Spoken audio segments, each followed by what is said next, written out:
came very close to going bust once. How did the bank react? Well, at one point in our history, we were borrowing a lot of money. Most of it for freeholds, which the bank had allowed us to buy.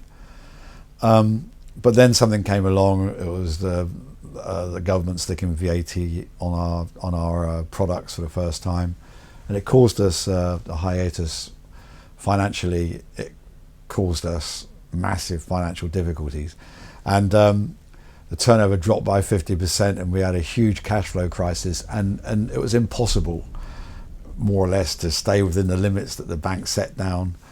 And however, they were well secured by the freeholds they'd allowed me to trade in. But then there was a new area director that was appointed, who had a reputation for being a complete animal. And so I didn't quite know how I was going to have to react with this guy. I didn't know him, never met him before. And so I phoned up a previous manager that I dealt with the same company, who had actually moved off to a competitor company in another region, and asked him if he knew of this guy.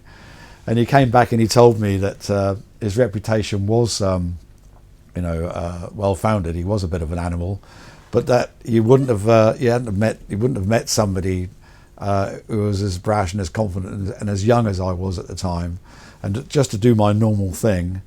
I was very, very fortunate. I didn't have a personal guarantee with the bank, so in truth I could have just got up and walked away, and that would have left them with a great big mess to sort out at the time. But I didn't want to do that. My pride wouldn't allow me to do that anyway.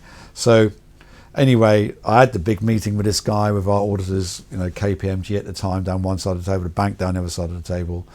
And the only thing they wanted to do was to stick their own team of accountants, and I've been told to avoid that at all cost. Don't let the bank stick their own team in. They're just going in to find out whether the assets really, are worth what they're worth, and this and that. And the next thing they do is probably put you out of business anyway.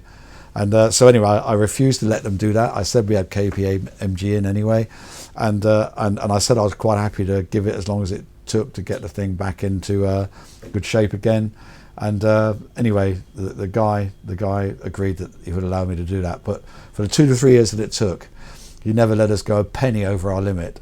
And my personal relationship with him was appalling, But we just managed to keep it on an even keel, and we survived this person. Horrible bloke.